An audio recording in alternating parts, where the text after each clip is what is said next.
Welcome. If you want to clean storage in your Xiaomi Redmi Note 9S, for the first you have to go for your settings. Right now let's scroll down and tap on the search and type here storage. Then enter storage right here. Scroll down, click on the cleaner. Tap on the don't agree. And as you can see, there's everything that we can just delete. But I want to save the Opera Mini and also the wallpaper.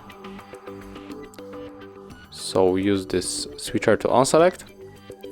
And right now, if you want to clean other things, tap on the cleanup.